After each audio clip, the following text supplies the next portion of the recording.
وسلام على عبادي الذين اصطفى أما بعد. Okay, so last week we had we were still on the khasa'is, the specialities of Rasulullah sallallahu alaihi wasallam. So today we will be discussing why Seerah is studied, and we'll also discuss pre-Islamic Arabia.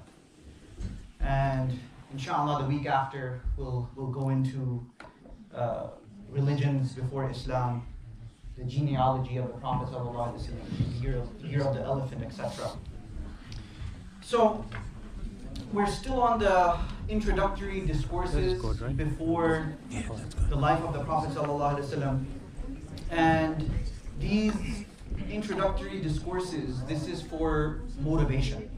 They're for motivational purposes and why we should study Seerah. What's the fa'idah, what is the benefit when studying Seerah? So today, this is what we will be discussing, that why do we study Seerah and pre-Islamic Arabia. So we're setting the stage for the arrival of the Prophet Muhammad sallallahu alaihi wasallam. We're going to explain the world at the time of Muhammad sallallahu alaihi wasallam, and this is what you will be, or some of the stuff that we'll be covering today. So the word Seerah itself, where did Seerah come from? What is the origin of Seerah? So in Arabic, for those who are familiar with the Arabic language, in Arabic, Seerah is from Sara Yasiru Seyran. Sara Yasiru Seyran. Linguistically, it means to travel. Sara Yasiru Seyran, right? It means to travel. Urdu mein kehte hain sair karna. So this is where it's from. In Urdu, when we say sair karna, right? It's from the Arabic. It's a loan word from the Arabic language. So when we study Seerah, it is as if we are traveling with the Prophet on his journey or in his footsteps. This is what Seerah is. So once again, that when we study Seerah, it is as if we are traveling with the Prophet Muhammad sallallahu alaihi wasallam, and it is as if we are traveling or walking in his footsteps or in his footfalls, where his feet would fall. Seerah, it's used for biographies. When we say Seerah, right, linguistically it does mean biographies. This is what Seerah means. But nowadays, or rather in the time of the Prophet ﷺ, once people were writing on the biography of Muhammad ﷺ, it was used exclusively for Rasulullah. Right? So when they would say Seerah, they would use it exclusively for the biography of Muhammad ﷺ. Although Seerah itself means biography, it could be any person's biography. But now, when Seerah is used, we specifically mean the Seerah of Rasulullah ﷺ. Now, the books of Seerah, there are many books of Seerah. None of these books, they begin with the birth of Rasulullah sallallahu alaihi wasallam. Any book of Seerah that you're going to pick up, whether in English, whether in Urdu, whether in any other language, it never starts with the birth of the Prophet Muhammad sallallahu alaihi wasallam, but rather it starts with the status of the world. This is what the Seerah book starts with. That it starts with the status of the world. So all classical and modern books, it begins with introductory sections. Any classical work you pick up, it starts with an introductory section. Any modern work you pick up, it will start with an introductory section. So now we're going to summarize some of the benefits of Seerah. That why should we study it? Why should we be interested in Seerah? Why spend time even coming over here? And many of you that you're coming from far away distances. I mean, what are we getting out of this? Right? What is the objective? What are we getting out of coming to the masjid, staying until 9, sacrificing our time at home with our family? What is the whole objective coming over here? So this is just some of the things that we'll be touching upon. So why study it? Why should we be interested? Why are we spending time coming to the masjid and listening to these lectures, listening to these discourses? So the benefits of Seerah, there are numerous. And I'm going to go through some of them, some of the benefits of Seerah. So Allah subhanahu wa ta'ala, first and foremost, has commanded us to follow the Prophet Muhammad sallallahu alaihi wasallam. There are approximately in the Quran 50 something verses, approximately 50 ayat that command us to take the Prophet sallallahu alaihi wasallam as an example. Right? The verse that we hear often, لَقَدْ كَانَ لَكُمْ فِي رَسُولِ اللَّهِ أُسْوَةٌ حَسَنَةٌ. لَقَدْ كَانَ لَكُمْ فِي رَسُولِ اللَّهِ أُسْوَةٌ حَسَنَةٌ. That for you in the Prophet sallallahu alaihi wasallam is a perfect paradigm, a perfect model.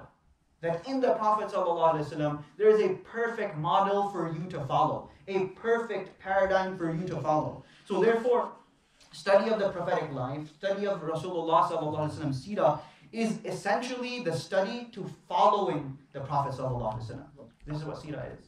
It's essentially the study of following Rasulullah ﷺ, which is following the command of Allah. Because Allah subhanahu wa ta'ala is telling us throughout the Quran that obey the Prophet, follow the Prophet.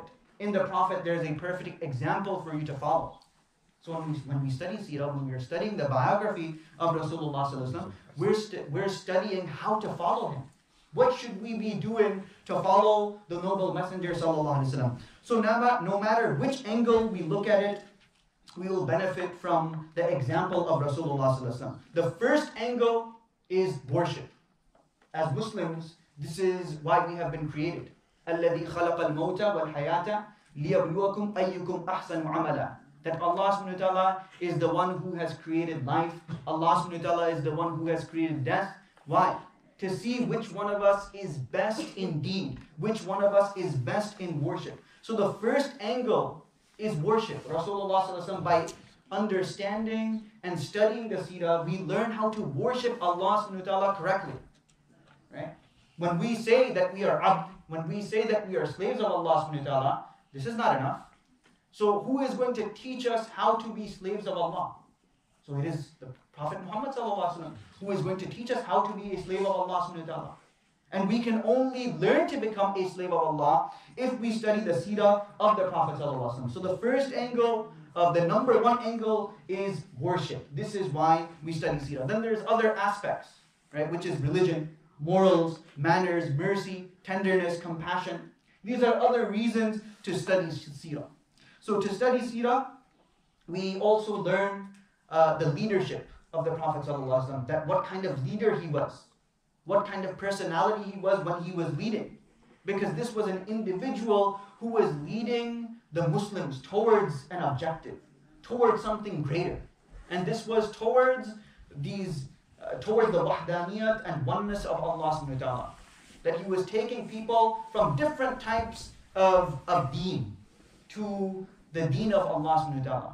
The deen that Allah subhanahu wa ta'ala sent the Prophet sallallahu alaihi wasallam with. So the study of Seerah is to understand leadership, how he was as a father, how he was as a husband, how he was as a stepfather.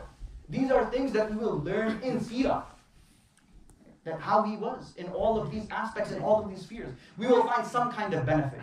If we read through the life of Rasulullah sallallahu alaihi wasallam, we will find some kind of benefit and some kind of similarity that is taking place in our own lives today. So there is an answer in Seerah. We will find an answer to our problems in Seerah. In Seerah, there's a famous saying in Urdu, Seerah mein rahbari hai. There's guidance in Seerah. There is guidance in Seerah. That when we read Seerah, we will find guidance. So we have daily problems. We will find in these problems, we will find guidance for them in the Seerah of the Prophet Muhammad sallallahu alaihi wasallam. Now, what was the purpose of Risalah? The purpose of Risalah, the purpose of prophethood is that, or one of the purposes is that we have a living example to follow. Rasulullah sallallahu alaihi wasallam was a living example for us to follow, for us to emulate. Allah subhanahu wa ta'ala would have sent angels. Allah subhanahu wa ta'ala speaks about this in the Quran. Right? That Allah subhanahu wa ta'ala would have sent angels, as the Quran has stated, as the Quran mentions. But Allah subhanahu wa ta'ala says that if we had sent angels to you, what would happen? You would ultimately reject. Because then our contention would be, oh, you're not like us. You don't eat, you don't sleep, you don't have the propensity to do sin, you don't have the propensity to do wrong. So you don't know what I'm feeling. You don't know what I'm going through. You don't even have any emotions. Okay? So what makes us insan, what makes us human beings, is that propensity to do wrong, to that propensity to not be dutiful to Allah subhanahu wa ta'ala. But when we choose to be dutiful to Allah subhanahu wa ta'ala, this is where the reward of Allah subhanahu wa ta'ala lies. So Allah subhanahu wa ta'ala sent human beings. Allah subhanahu wa ta'ala sent prophets who were flesh and blood, just so that we can follow them and we can emulate them, and we can't come up with any kind of excuse that, oh, you don't understand what I'm going through. You don't understand what it means to be a human being. We get hungry, we sleep, we drink, we eat. Right? These are all humanistic traits. So this is the reason why Allah subhanahu wa ta'ala sent human beings and not angels. Another benefit of studying Seerah is that it's the number one way to increase our love for the Prophet sallallahu alaihi wasallam, for Nabi Kareem sallallahu alaihi wasallam. There is no other way effective except the study of the life and times of the Prophet sallallahu alaihi wasallam. There is no other way. That if we love Rasulullah sallallahu alaihi wasallam, one way to increase that love is to study the Seerah of the Prophet sallallahu alaihi wasallam. We have neglected the study. This is a study that is neglected. We don't study Seerah. We don't study the Prophet's life. We are unfamiliar with the Prophet's life. Little kids, I find it perplexing that in this day and age, where we have an abundance of scholars who speak English, who are born and raised in this country, that younger kids who are coming to the maktab, I find it amazing that these kids have no idea what is Seerah and basic biography of the Prophet sallallahu alaihi wasallam. Alhamdulillah, in the United States, there are efforts throughout the United States, from New York to California, where after-school maktabs are being established for the sole purpose that not only is the art of recitation taught, but also they've introduced Seerah studies. They've introduced basic Seerah studies. And this is something that's essential. That rather than our kids growing up learning about different types of sports stars and different types of actors. I was talking to one student, I was surprised. She was talking about this TV show, which is currently on. And apparently this guy is on Instagram. So I go, does he give you any money for you to follow him on Instagram? Well, why are you following him on Instagram? Is he paying you to follow him on Instagram? No, I just like following him. But when it comes to the Seerah, this person knows, this little girl knew everything about this actor who plays this superhero on TV. But when these students are asked about the Seerah of the Prophet ﷺ, nothing.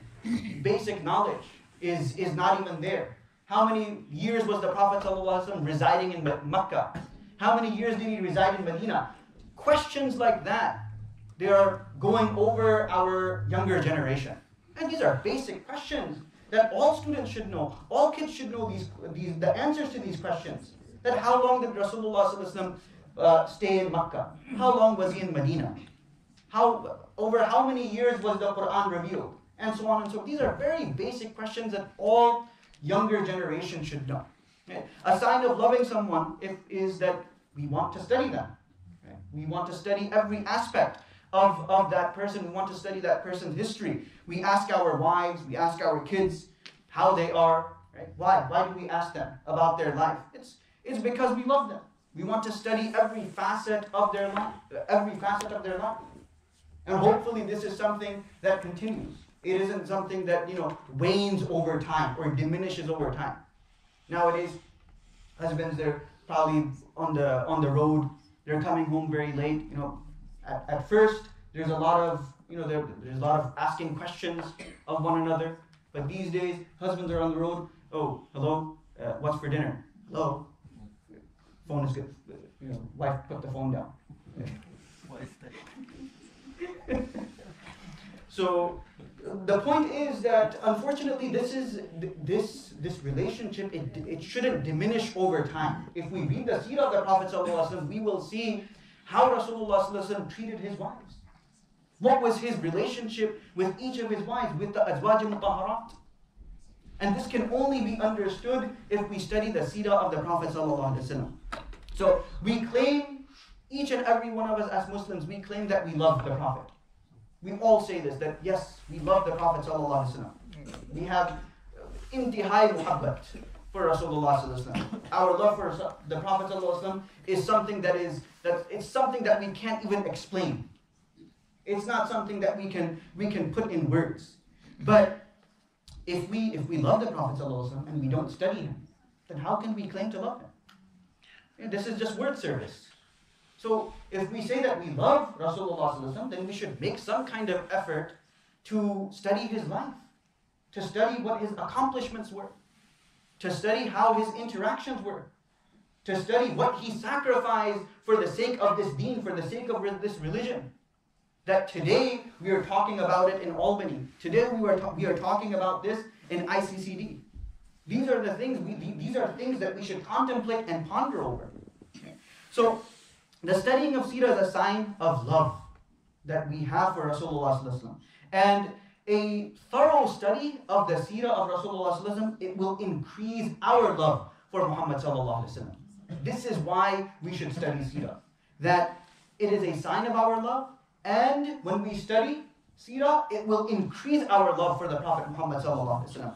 Understanding Seerah, another benefit is that it helps us contextualize the Quran. Without Seerah, the Quran is a mystery. You won't be able to understand Quran without Seerah. Without Seerah, it is impossible to contextualize and to understand the Quran. For example, Surah Al-Duha. Allah subhanahu wa ta'ala is taking an oath by the daybreak. Right? When the sun rises, when it's daybreak, then what is it? That's a sign of optimism. That when the day breaks, it's a sign of optimism. Allah subhanahu wa ta'ala specifically took an oath with Wadduha to show and to indicate and to tell the Prophet sallallahu alaihi wasallam that be optimistic. Because what had happened was that the wahi had stopped. The wahi had stopped. So the Prophet sallallahu alaihi wasallam thought that Allah subhanahu wa ta'ala has forsaken him. Allah subhanahu wa ta'ala has forsaken him. So Allah is consoling the Prophet ﷺ that مَا وَدَّعَكَ رَبُّكَ وَمَا قَلَى. That no, your Lord has not forsaken you. Be an optimist. Be an epitome of optimism. Don't think that Allah subhanahu wa ta'ala has forsaken you.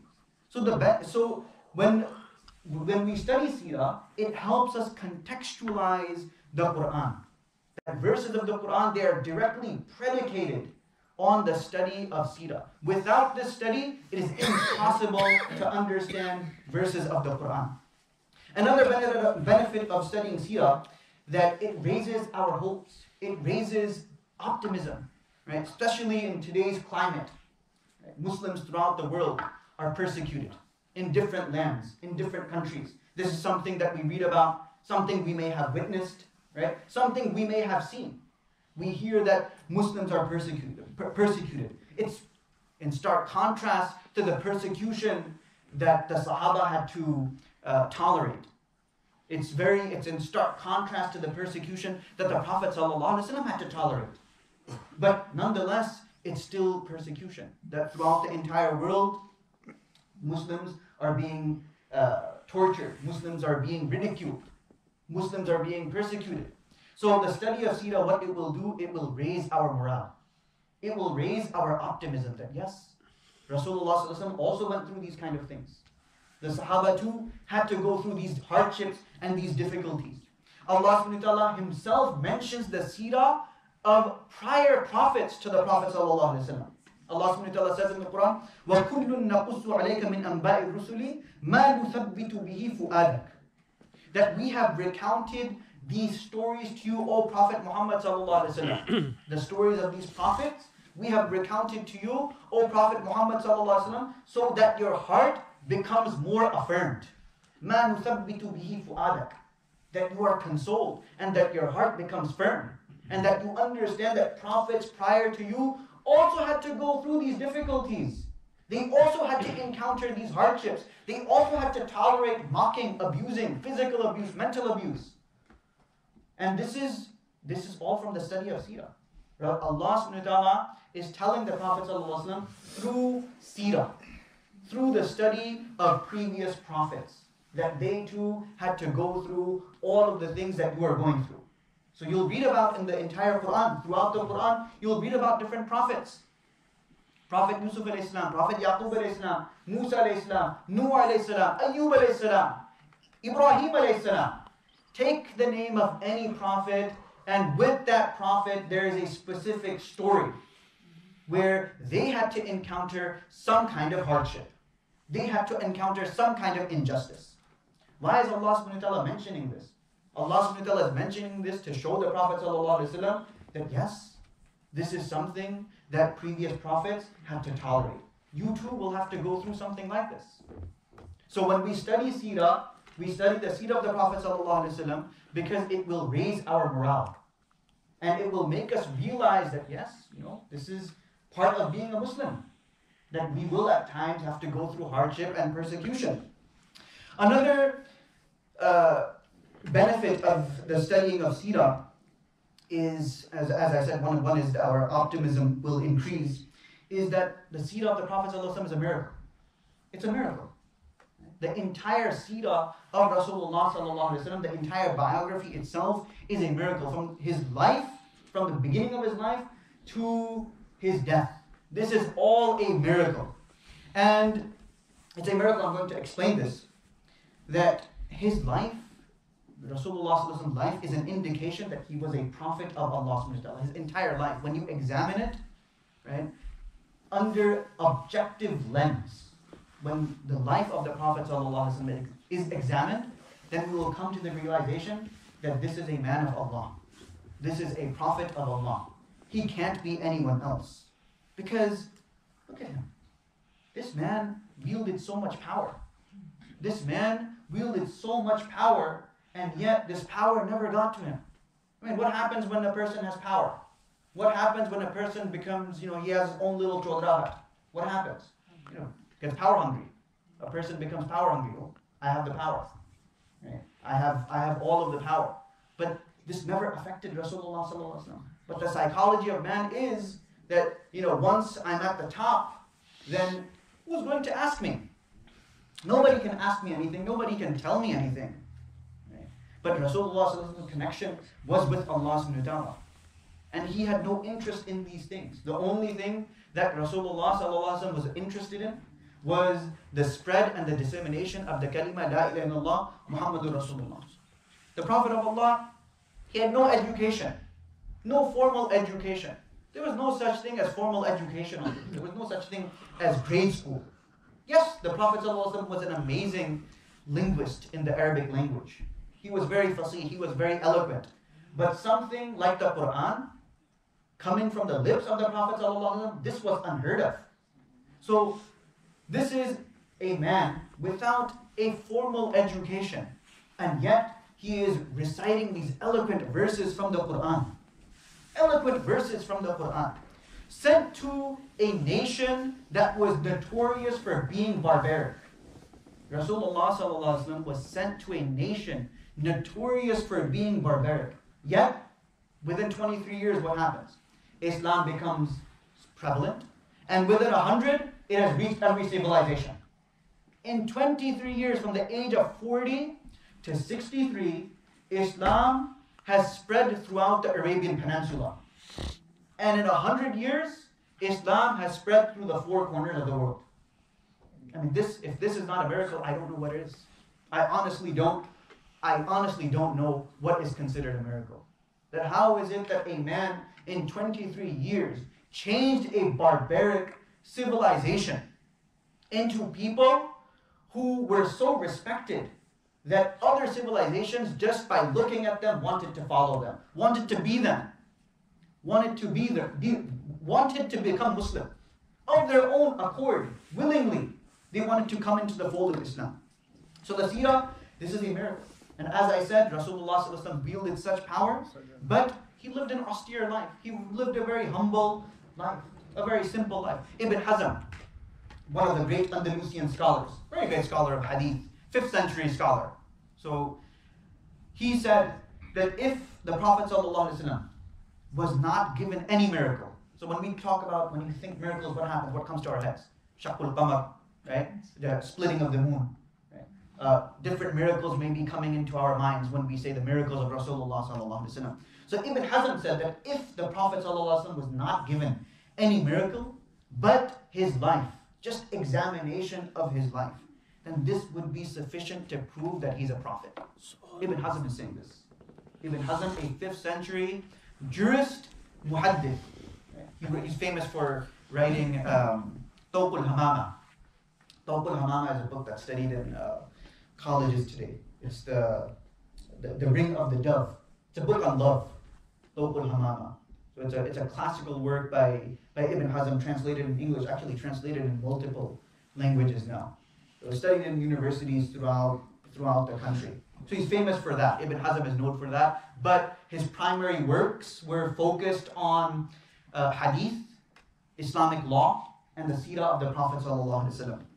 So this is what he's saying, that if Rasulullah ﷺ was not given any miracle, but that we examine his life, and this would be sufficient to prove that he is a prophet. Rasulullah ﷺ came from humble origins. He was a shepherd. No one, who could have predicted, who could have thought, who could have imagined that this would be the person that by him the Persians would be conquered. The Persians would be conquered. They would be shaken. The Romans, they would lose their power. Their power would diminish. This was a man who came from humble origins. He was a shepherd. There was nothing to him, nothing to his name. Yes, he was an outstanding person as far as character was concerned. He was an amazing person as far as character is concerned. But who would have thought that through him, such a change would take place in the entire world? This has to be something divine. It has to be something from Allah subhanahu wa ta'ala. So this is from Allah. The life of Rasulullah sallallahu alaihi wasallam is from Allah. This is how we know that Islam is haqq, and the religion that we follow is haqq, and it is the truth. So a small group, the Sahaba, they were not civilized. They weren't civilized people. And yet, these were the people that Allah subhanahu wa ta'ala chose for the spreading of Islam. This is something unimaginable. We can't imagine this. Because look at how Islam started. It started gharib. Inna deen bada gharib. Deen started as a very strange concept. People are like, what is this? What is this? What are you guys following? What is this oneness of Allah? This is something that doesn't make sense to me. I don't understand oneness of Allah. So it started as a very strange concept. Very few people were Muslims when Rasulullah initially came with the message of Islam. But then it grew, it flourished. And until it was the attention, it had taken the attention of the great civilizations of that time. And I'm going to discuss the Persian civilization and the Roman civilization. I will discuss that what kind of civilizations they were. They were the superpowers of that time.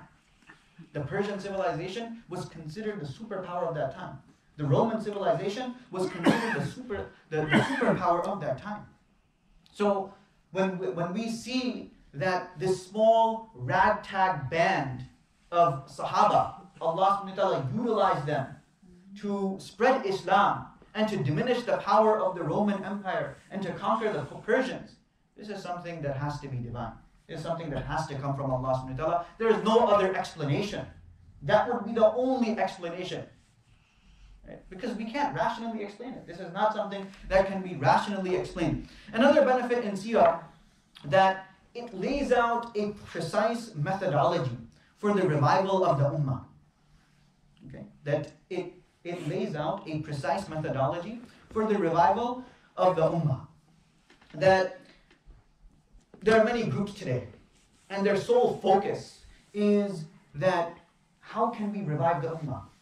How can we wake up the Ummah from their sleep, from their reverie, from their dreams, from their dreamlike state? So that there are so many groups that we may be part of, that we may be hearing about. All of them, their concern is the same. That how can we revive Islam? How can we bring Islam to the masses? So the Seerah will make us understand, right, that how Rasulullah brought Islam to the masses. We look at the efforts of the Prophet ﷺ in the beginning of Islam and how he revived the masses, how he brought Islam to them. He began from zero. Think about it. Rasulullah began from zero. He had nothing. He had nothing. except the instruction from Allah, except wahi from Allah, that qum fa'andir. Qum fa'andir, get up and warn people. This is all he had. He started from zero, and we have something to build on at least. Rasulullah had nothing. So by examining the life of the Prophet ﷺ, it will enable us to understand how we can revive the ummah and how we can shake them out of their reverie, we can shake them out of that dreamlike state that the ummah is sleeping in. So this will only come by study of the seerah of the Prophet ﷺ. We look around us, and these are questions that each and every one of us, this is part of our conversation. That, okay, what can we do to revive this ummah? What we can do to revive the Muslims? How we can encourage them? How we can motivate them? And the answer to all of these questions is study of the seerah. Study of Rasulullah's life. Studying the seerah will allow us to witness how the Prophet ﷺ lived, how he lived, how the Sahaba lived, because the Prophet of Allah ﷺ said, خَيْرُ أُمَّتِ قَرْنِي, that the best nation is my nation. The best time period is my time period. And then the generation that comes after. ثُمَّ الَّذِينَ يَلُونَهُمْ ثُمَّ الَّذِينَ يَلُونَهُمْ. So you have 3 time periods, the first 3 centuries. These were considered the khairul qurun. So the time and era of the Prophet ﷺ and the Sahaba. Then you have the time of the tabi'een. And then you have the generation of the taba tabi'een. So this is something that we will be, by studying the seerah of the Prophet ﷺ, we'll be introduced to how they lived, what they accomplished. Right? What were the sacrifices that they made? The stories of Abu Bakr radiallahu anh, the stories of Umar radiallahu anh, the stories of Uthman, the stories of Ali, the stories of these great legendary luminaries, Sahaba, who existed. What they did for the cause of Islam. Prior to Islam, who knew Abu Bakr radiallahu anh? Who knew Umar radiallahu anh? Who knew Uthman radiallahu anh? Who knew Ali? These Sahaba, these names were unheard of. No one knew their names. And think about it, no one knew their names. These people were unknown individuals living in the middle of Arabia, in a desert. And now, their names are known not only to Muslims, but non-Muslims as well. The name Umar radiallahu anh is a name that all non-Muslims have heard. And it isn't because he was an unjust person. It was because he was a just man. He was a man who truly reflected the teachings of Islam. And this is just Umar radiallahu anh. Imagine Abu Bakr radiallahu anh. Abu Bakr radiallahu anh was Khalif for 2.5 years. But basically what he did, and many people, they overlooked this, he paved the way for Umar radiallahu anh to run the system in accordance to the Quran and the Sunnah. It was Abu Bakr radiallahu anh that paved the way for Umar radiallahu anh to rule the way he did. If Abu Bakr radiallahu anh didn't rule, if he didn't have a strong hand in ruling Arabia at that time, then Umar radiallahu anh would not be successful. So the accomplishments of Umar radiallahu anh are directly related to Abu Bakr radiallahu anh and his sacrifices and his accomplishments. When we study seerah, our iman goes up. Our iman is raised when we study seerah. The Sahaba, they're role models. Each and every single Sahabi is a role model.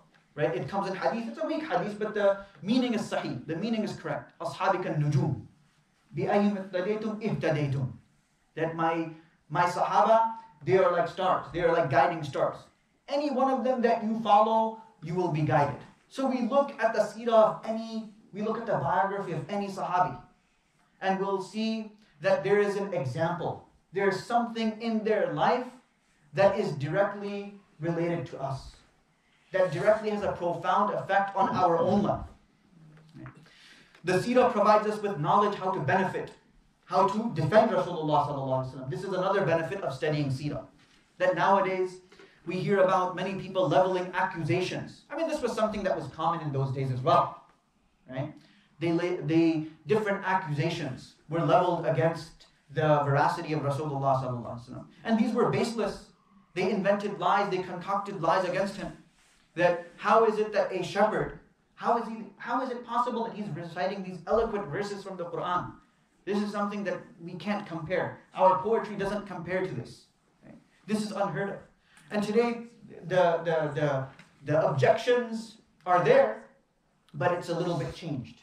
That, oh, he was a bloodthirsty tyrant. Rasulullah sallallahu alaihi wasallam was a bloodthirsty tyrant. He was a bloodthirsty chieftain. And he was a womanizer. Na'udhu billah min dhalik. That he was a womanizer. But these are the accusations that people are leveling against him today. If we don't read about Seerah, if we don't acquaint ourselves with Seerah, then how are we going to defend the Prophet ﷺ? We can't get emotional. That's unprofessional. That in a discussion we become emotional and we start yelling and screaming. And unfortunately this has become our habit. That when we don't have the response to something, then what we do is that we start yelling, we start screaming. But that's not the way to hold a discussion. There is a rational way of holding a discussion and having a discussion. And that way is study of the Seerah. That if somebody is leveling accusations against Rasulullah, then in an academic manner, it's our responsibility to defend the honor of Rasulullah. Allah subhanahu wa ta'ala defended the honor of the Prophet ﷺ because they level different types of accusations. Magician, soothsayer, different types of accusations they leveled against the Prophet ﷺ. He's a crazy person. He's mentally incapable. Allah subhanahu wa ta'ala exonerated the Prophet ﷺ. Anything that Rasulullah ﷺ did, the Quraysh, the enemies of Islam, they would point their fingers and say, no, you can't be a prophet. But Allah subhanahu wa ta'ala exonerated Rasulullah sallallahu alaihi wasallam. This responsibility of defending Rasulullah falls on each and every single one of us. That when something we read online or something we hear about on the news against Rasulullah sallallahu alaihi wasallam, then we have a job of defending the Prophet sallallahu alaihi wasallam. We should, and the Seerah of Rasulullah, the study of the Prophet sallallahu alaihi wasallam, this will provide us that ammunition. This will provide us those capabilities of defending the Prophet sallallahu alaihi wasallam. So, we'll be unable to defend if we're unfamiliar with the Seerah. The study of Seerah was very common in the lives of the Tabi'un. This was something that was very common. Not only did they study the Quran, but they would also study the Seerah of the Prophet ﷺ. So Ali bin Hussein bin Ali bin Abi Talib. So the great-grandson of Ali radiallahu anh, he would say that we would teach our kids maghazi just like how we would teach them Quran. Maghazi was the different expeditions that the Prophet ﷺ embarked upon. This is also study of Seerah, the different expeditions. So he would say that just as we studied the Quran, because they had a lot of consideration for the preservation of the Quran. So they would teach their kids the Quran.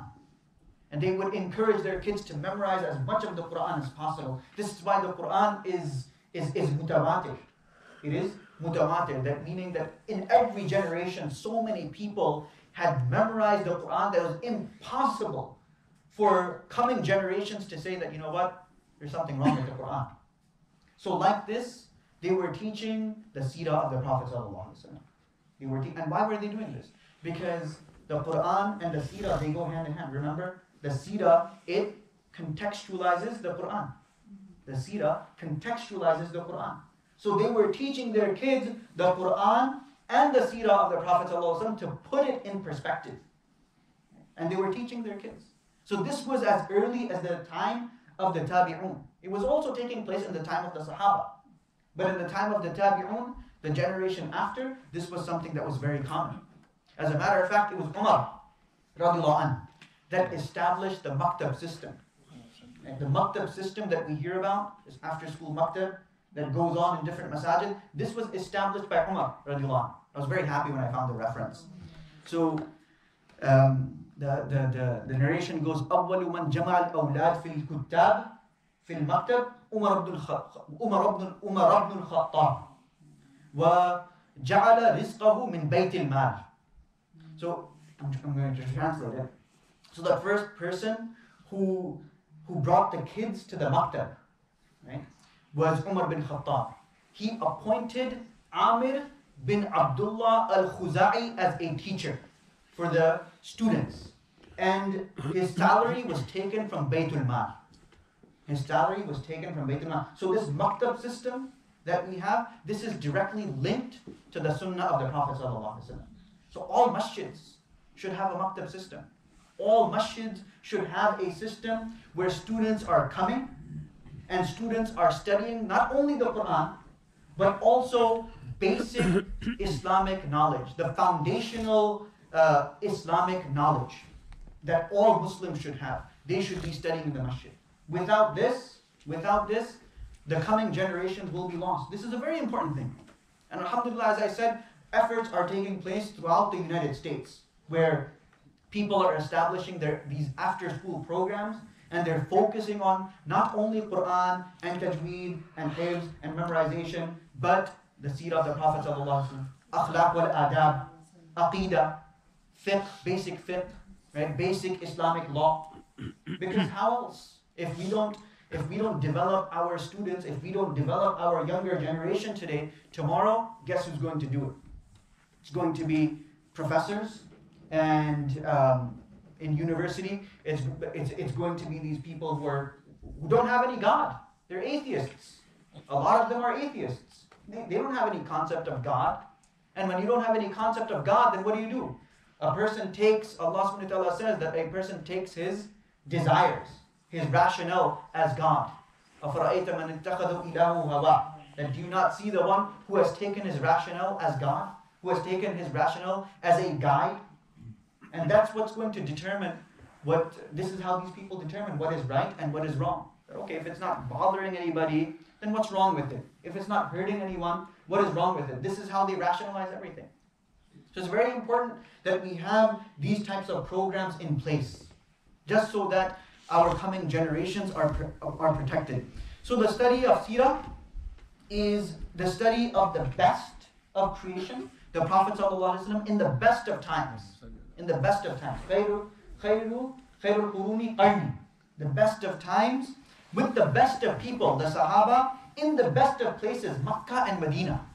So it's the study of the best, of the best, of the best, of the best.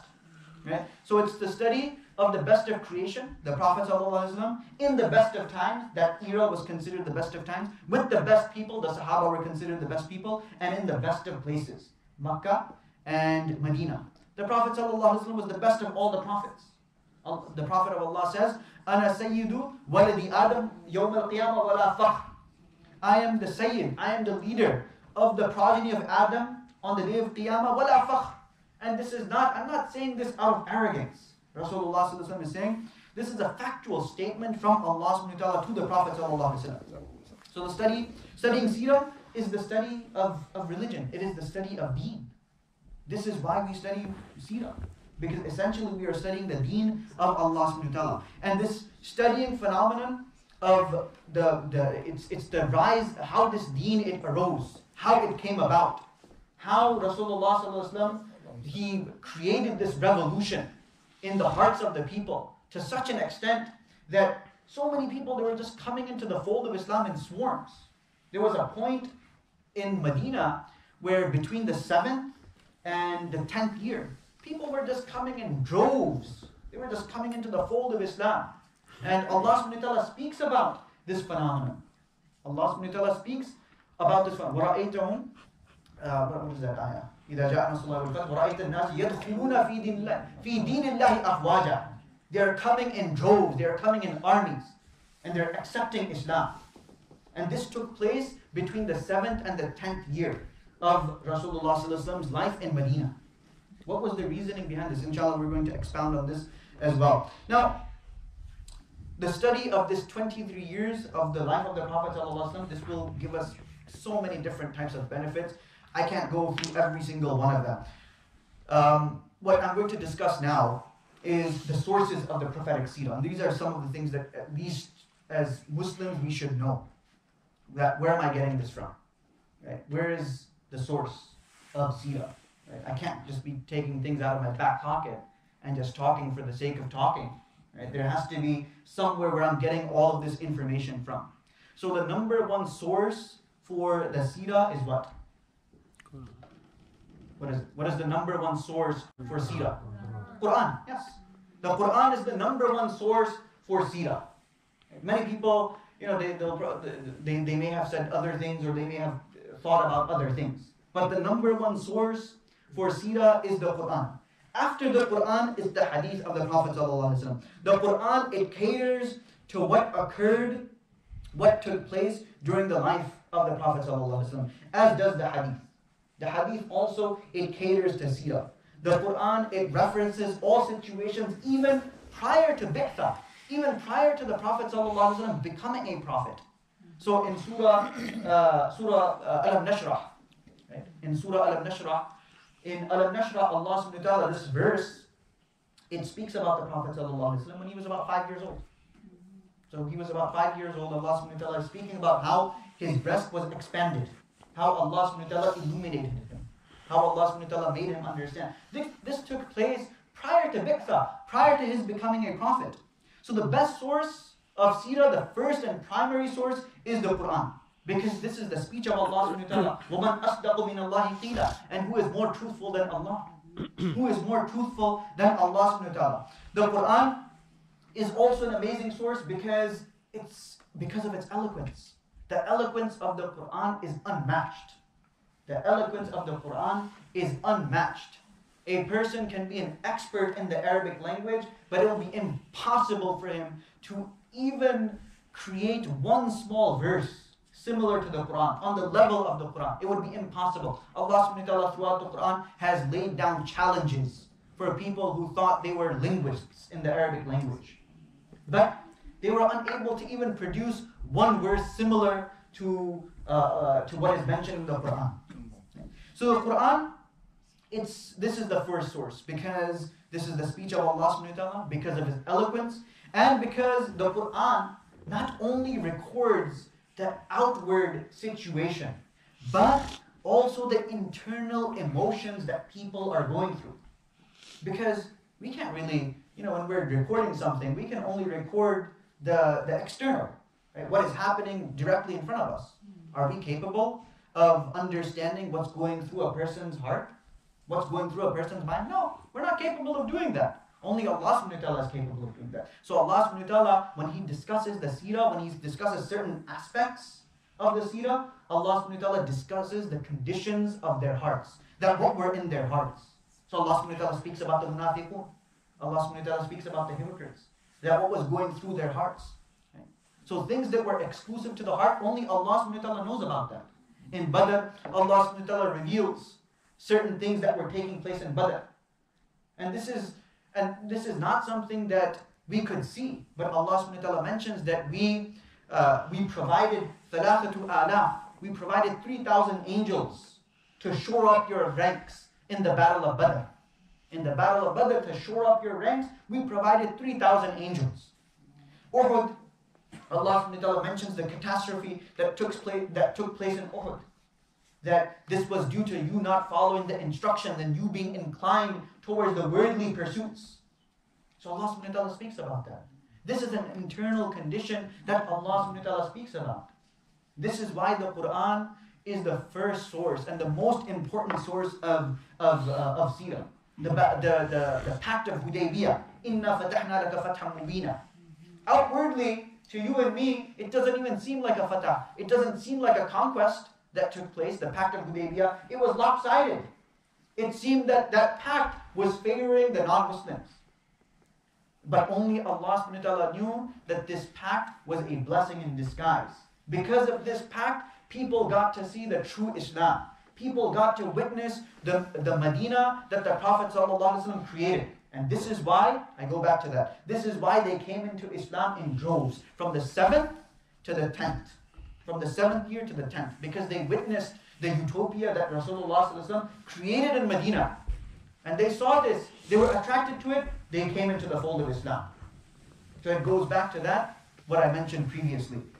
So every incident the Quran informs us about, this is from ghaib. This is from Allah subhanahu wa ta'ala, this is from the unseen. However, one thing in the Quran is that it's not chronological. The Quran doesn't read like a storybook. It's not chronological.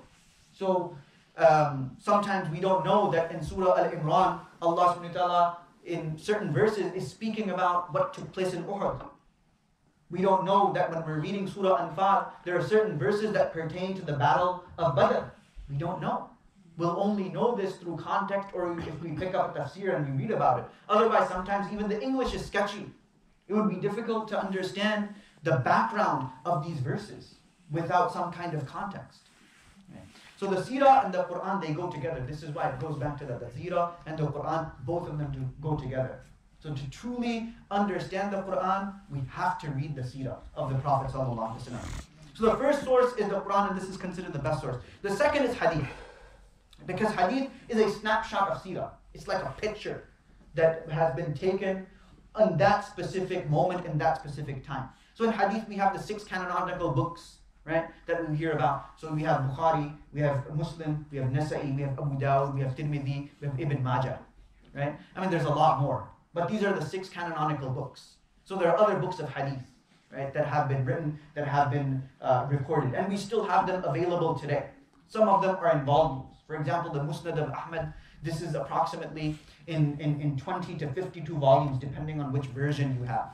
Then there's the Musannaf of Abdul Razak, which is about 15 volumes. Then you have the Musnad of Darimi, which is in about 5 volumes. The Musnad of Abd ibn Humayd, which is also in 5 volumes.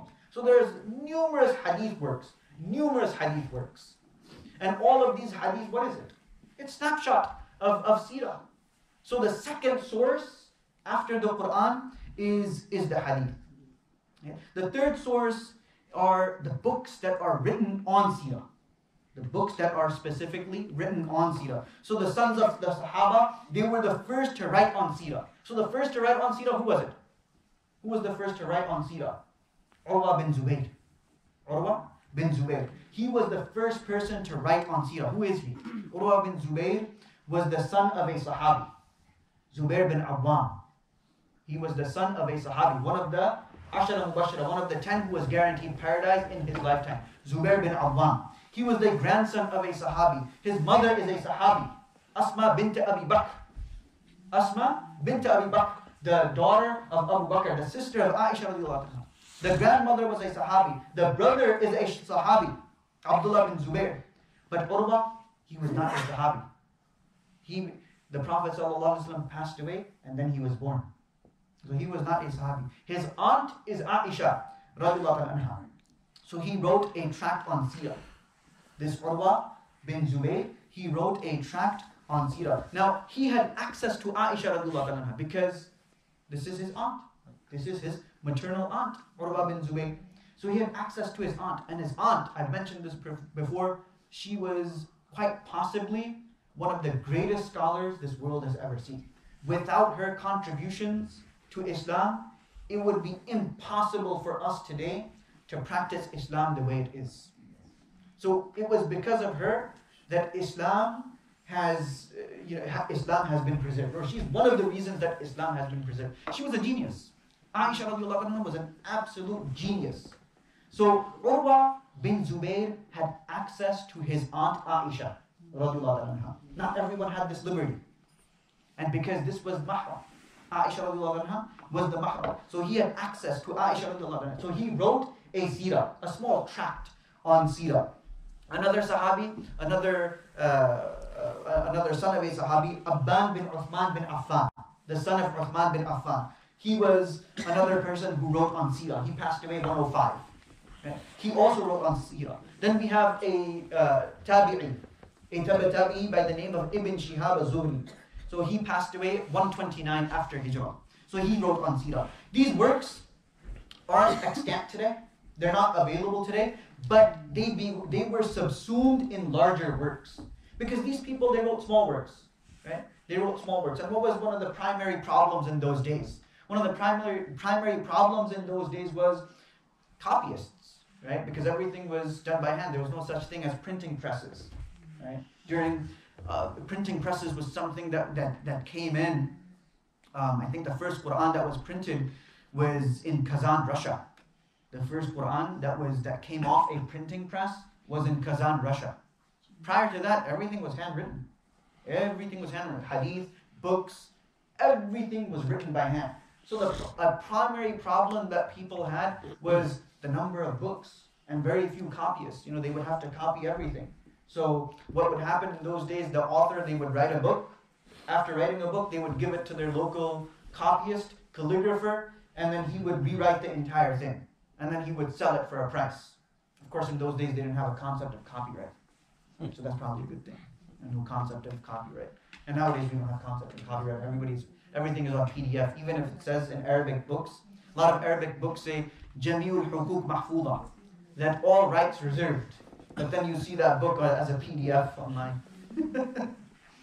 So, in those days, so these smaller works, what happened was that they became subsumed in larger works. So a person would come, and what they would do is that they would combine the books. Right? They would combine these smaller works and make a big book out of it. Just so that it's easy that, okay, all of these books are available in one place.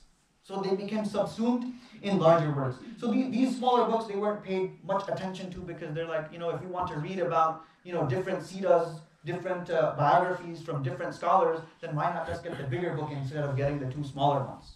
Just get the bigger one. So these bigger works, they encompassed the smaller ones. And this is the same thing that happened in hadith as well. A lot of smaller works, they became subsumed in bigger works. The greatest scholar of seerah, undoubtedly, and this is where all of our seerah, it goes through this specific scholar, is Ibn Ishaq. This is a name that all of us should remember. Right? That the greatest scholar of seerah is Ibn Ishaq. He was born 85, in the year 85 in Medina, where Sahaba, they were still alive. Sahaba, during that time, they were still alive. So Ibn Ishaq was the greatest, he was the greatest mu'arrikh, he was a very great writer on seerah. So he grew up with Sahaba. He grew up with the children of the Sahaba. So he wrote everything that he wrote, everything he heard, he wrote it down, and he put it in chronological order. Right? He put everything in chronological order, as opposed to older works that weren't in chronological order. So he put everything in chronological order. Older works were not like that. They were not in chronological order. He also traveled to Kufa and Basra, places where the Sahaba traveled, just so that he can visit where the Sahaba settled, what they did over there. Did they say anything that was specific to the Prophet ﷺ? So he traveled to places where the Sahaba traveled, Kufa and Basra, because Kufa was a place where Abdullah bin Mas'ud settled for some time. Right? Basra, Abu Musa Ash'ari was in Basra, but his primary focus was Medina. Right? So he was in Medina, and he stayed in Medina, and he wrote in Medina. Now his book is unique, because he wrote his book with something that is called sanad, isnad. What is sanad? What is isnad? Sanad and isnad is something that is unique to Islam, and it is non-existent in cultures, in other cultures, in any religion. Right? Sanad and isnad means chain. Sanad, isnad means chain. That anything that is said, anything that is uttered, right, immediately the person would ask, who did you hear this from? Oh, I heard it from such and such person. Okay.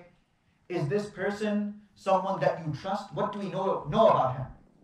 Right. And like this, the chain goes back to the Prophet Muhammad ﷺ. This is called isnad. This is called sanad. Each and every single hadith has a sanad. So in his book, whatever he wrote, it has a sanad. He compiled his book. It was in 1520 volumes. He died in 150. He died 150 years after migration. So his book that he originally compiled, it was in 1520 volumes. It was very big, so it was very difficult to copy. I mean, you have a 20 volume book. Who has the time to copy 15, 20 volumes? It's massive, it's large. But each thing that he recorded, it had a sanad, it had a chain. So one of his students by the name of Abdul Malik ibn Hisham, and this is another name that we should remember. So there are two names that we should remember today. One is Ibn Ishaq, and the second is Ibn Hisham. So Ibn Hisham, and his work is extant today. If we go to Saudi Arabia, any bookstore, and you say that I want Seerah Ibn Hisham, they'll take out a copy of Seerah Ibn Hisham and they'll give it to you here, Seerah Ibn Hisham. So this is a condensed version of Ibn Ishaq's 1520 volume work. A condensed version of Ibn Ishaq's 1520 volume work. And the reason why it is condensed is because Ibn Ishaq's book was very long. He included certain things that Ibn Hisham felt it shouldn't be there, right? Because he included certain stories from Adam alayhi salam. Right? He included poetry. There was a lot of poetry in there as well. So Ibn Hisham thought that, let me just condense it. Let me, omit and delete the poetry. Let me omit and delete, the humanities part of it. So from Adam alayhi salam all the way to the Prophet Muhammad sallallahu alaihi wasallam. Now, this Seerah Ibn Ishaq that I mentioned, Everybody has heard of the name Dr. Hamidullah? Dr. Hamidullah. So Dr. Hamidullah, he was a religious scholar. He graduated from Usmania University in India.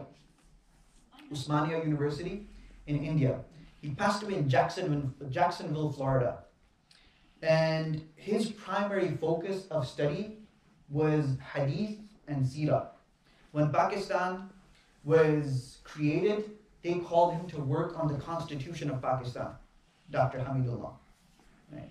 And he took a step back because he didn't like the direction that things were going. So he took a step back and he said that I'm unable to do this. And he was an expert in Islamic law and Islamic state law, Dr. Hamidullah. So he traveled the world. And many of our books, many of our manuscripts that were sitting in libraries, sitting in museums in our countries, they were taken, right, after colonialism, they were taken to the, Britain, France, Germany, because these were the countries that had colonized Muslim countries. So what happened was that many people, they would sell their works because dollars and pounds, right? Everything revolves around dollars and pounds. So they sold their works, or they just outright stole them. When I was in Michigan, I visited the library, Michigan State University of Michigan, U of M. So I visited, and they had a large collection of manuscripts. Some of the books, I didn't even realize that these books existed.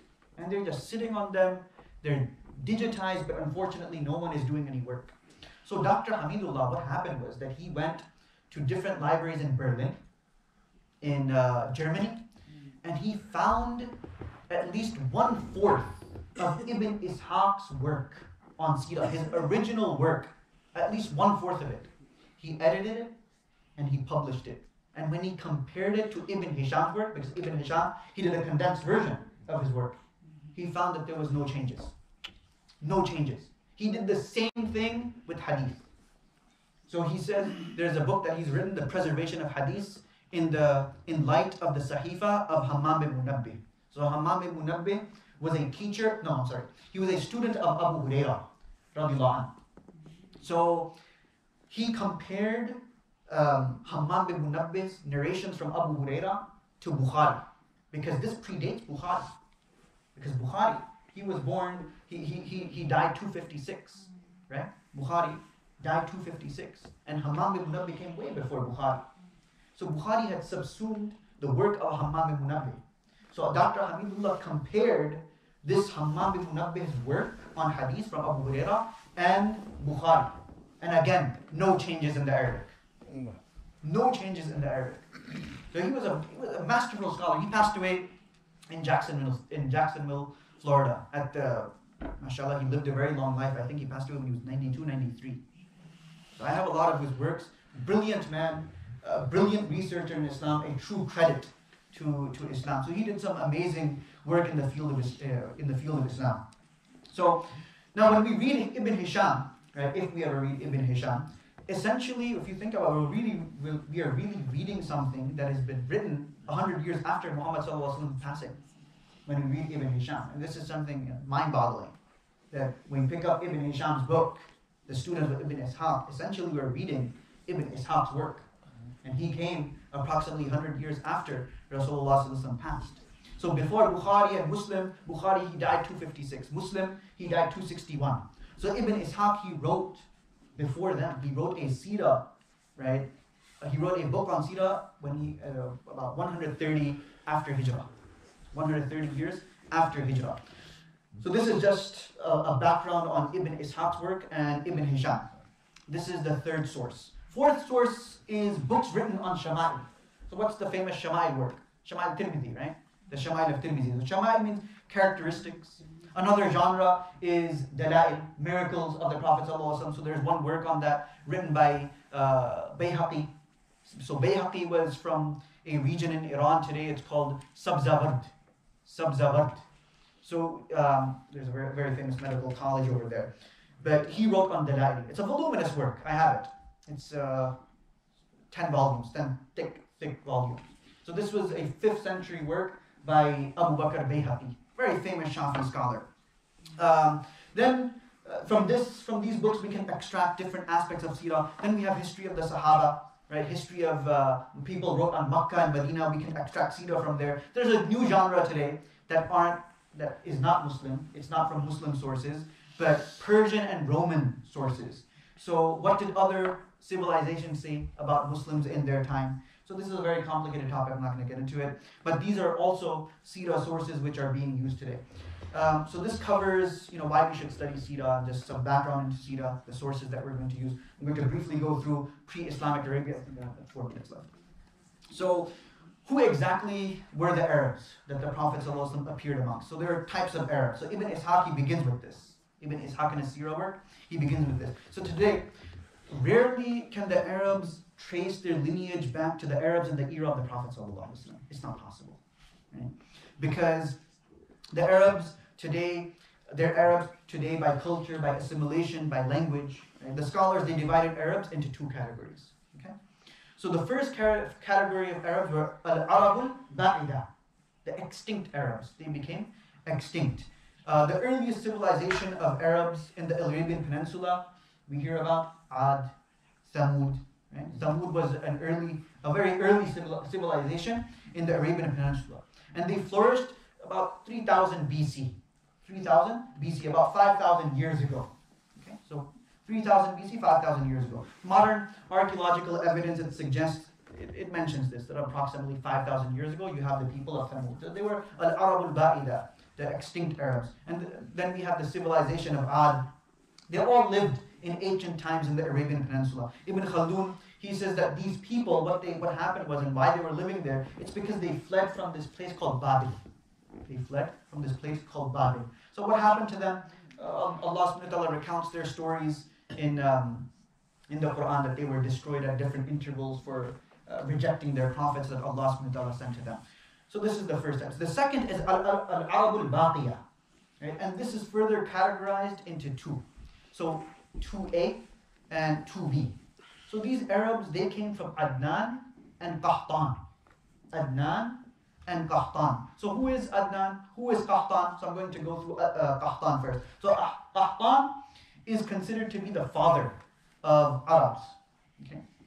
Now his son's name was Ya'rib, and he was the son of Qahtan. So Ya'rib was the first to speak Arabic, but this is very far-fetched. You can't develop a language by just one person speaking it. It doesn't work that way. So it's very irrational to say this. But this is nonetheless an opinion.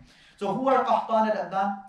Allah subhanahu wa ta'ala knows best who exactly they were, but that doesn't mean that the scholars, they didn't take stabs at explaining who Adnan and Qahtan were. So the scholars say that Qahtan, his lineage, it traces back to Sam, the son of Nuh alayhi salam. So Sam is the father of Semites. Sam is the father of Semites. Now who are the Semites? They all speak similar, or their root language is similar. So Aramaic, right? Hebrew, Arabic, Nabatean, this is all Semites. This is all Semitic languages. Right? So the Arabs of today, or the Arabs that were from Qahtan, they are descendants of Sam. Now Sam is the father of all Semites. Yafith, right? He was the father of Romans and Caucasians. This was another son of Nuh alayhi salam. And Ham was the father of Africans. There's a weak narration in Tirmidhi that mentions this. Right? So Sam is the father of the Semites. Yafith is the father of Romans, Caucasians. And Ham is the father of the Africans. So this is a very weak narration, but nonetheless, there's nothing to really say that this is incorrect. Right? But this is a narration that we can say that there is some truth to it. Wallahu a'lam. Allah subhanahu wa ta'ala knows best. So Qahtan, he was a descendant of Sam, but he's not linked to Ibrahim alayhi salam. But if we go back 10 generations from Ibrahim alayhi salam to Qahtan, perhaps they are linked through cousins. They were distant cousins. But there is no direct link. Now Adnan and Qahtan, they didn't come at the same time. Qahtan came way before Adnan. And Qahtan lived in the southern portion of Arabia. The southern portion of Arabia. So Allah subhanahu wa ta'ala mentions this as well. لَقَدْ كَانَ فِي سَبَأٍ. لَقَدْ كَانَ فِي سَبَأٍ. The kingdom of Saba. Allah subhanahu wa ta'ala mentions that they were Qahtanis, they were Himyarites, they were Ghassanids, they were Qahtani. So these were all descendants of Qahtan. The Aus and the Khazraj, who were living and residing in Medina when Rasulullah ﷺ came, they were Qahtanis. They were people who migrated from the southern part of Arabia to Medina. Right? So the Aus and Khazraj that Rasulullah ﷺ sought refuge with, they were Qahtanis. They were called the original Arabs. The Qahtanis were called the original Arabs. After this, you have the Al-Arabul Ariba. Al-Arabul Ariba, the original Arabs, because they spoke Arabic. So they were Al-Arabul Ariba, the original Arabs who spoke the Arabic language. Now, Adnan, we know a little bit more about Adnan. So this pertains to Qahtan. Now, Adnan, we know a little bit more. The Prophet was Adnani. Right? The Prophet was Adnani. He was not Qahtani. So Adnan, he was a descendant of Ismail alayhi salam. Adnan was a descendant of Ismail alayhi salam. Ibrahim alayhi salam also was not Qahtani. Right? Many people, they get this wrong. But Ibrahim alayhi salam was not Qahtani. Ibrahim alayhi salam was from where? Ur. He was from Ur, Iraq. Ibrahim alayhi salam was from Ur, from Iraq. If stories are to be believed, present-day Turkey, which was part of Iraq at that time, a specific place called Urfa, where allegedly he was thrown into the fire, and that Allah subhanahu wa ta'ala cooled down that fire. Nowadays, there's a lake there with fish. It's called Urfa, Sham Urfa. It's in Turkey, towards the border of Iraq. So Ibrahim Islam is from Ur, in other words, Iraq. Now he migrated, he fled from his place, his hometown. He migrated through Egypt. And we know of the story of the king who tried to violate Seerah alayhi salam and kill Ibrahim alayhi salam. And Allah subhanahu wa ta'ala protected him and protected Ibrahim alayhi salam and Seerah. The king thus gifted Hajar, who was Egyptian. Hajar alayhi salam was Egyptian. So the Prophet said sallallahu alayhi wa in a hadith that when Egypt is conquered, right, this is the prophecy of Rasulullah sallallahu alayhi wa when Egypt is conquered, فَاسْتَوْسُوا بِأَهْلِهِمْ خَيْرًا, then treat the people of Egypt well. فَإِنَّ لَكُمْ صِلَةً وَرَحِمٍ, because they're related to you. The people of Egypt are related to you, so you be good to them. Because Hajar alayhi salam, lineage of course is from the father, all due respect to sisters, but the lineage is through the father. But the people of Egypt, they had some relationship with the Arabs. So the Qahtan passes by where Ismail alayhi salam was residing. He settled in Makkah, right? We know the story. One of the tribes of Qahtan passes them by. It was the tribe of Jurhum. This is the tribe of Jurhum. Ismail alayhi salam marries into the Qahtani tribe, starts speaking Arabic, assimilates. So he merges the bloodline of his father Ibrahim alayhi salam and Qahtan. A luminary appears in the name of Adnan through this Ismail alayhi salam. Okay?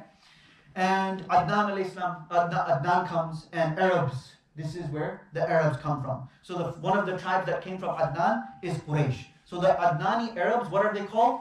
Al-Arabul Musta'riba. Al-Arabul Musta'riba, the Arabs who learn the Arabic language. So between Adnan and Muhammad sallallahu alaihi wasallam, there's approximately 20 people between the Prophet sallallahu alaihi wasallam and Adnan. And these people who learn Arabic, they became better in the language and they became more prestigious, right? Because they valued the language a lot more. Now in Seerah, I'm going to be very meticulous. When I first did this, probably took me 4 or 5 years. So where I was previously, I was there for 11 years. So it took me about 4 or 5 years to go through the entire Seerah. And in Tafsir, I think I reached up to Surah Yusuf in 11 years.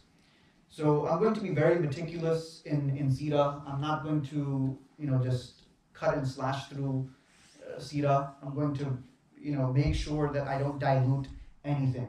I want to be fair and I want to do justice to the Seerah of the Prophet ﷺ. At times, things may get a little bit dry.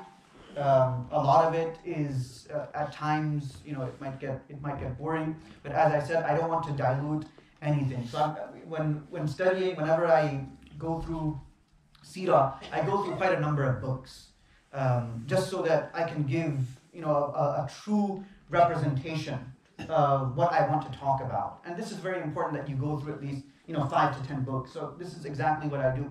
I go through 5 to 10 books. So I'll go through Seerah Ibn Ishaq, I'll go through Ibn Hisham, I'll go through the Tabaqat of Ibn Sa'ad, I'll go through the Dalail of Bayhaqi, I'll go through Urdu works, Seerah al-Nabi, the Seerah of the Prophet ﷺ by Maulana Idris Kandelawi. I'll go through links as well, Rahiqul Maktoum. So I'll go through as many Seerah books as possible, and then I'll jot down everything. So I'll jot down whatever I get from all of them. It'll be kind of a summarization / explanation, and then I will present that. This is what I've been doing all of this time. So you have quite a number of Seerah works as well by Martin Lings and Rahiqul Maktoum, which is in Arabic.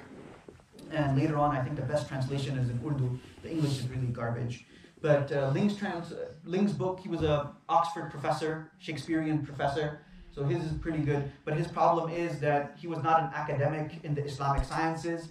So, he's mentioned a lot of stories in his books, which are, they don't put the Prophet ﷺ in a positive light. For example, he mentions that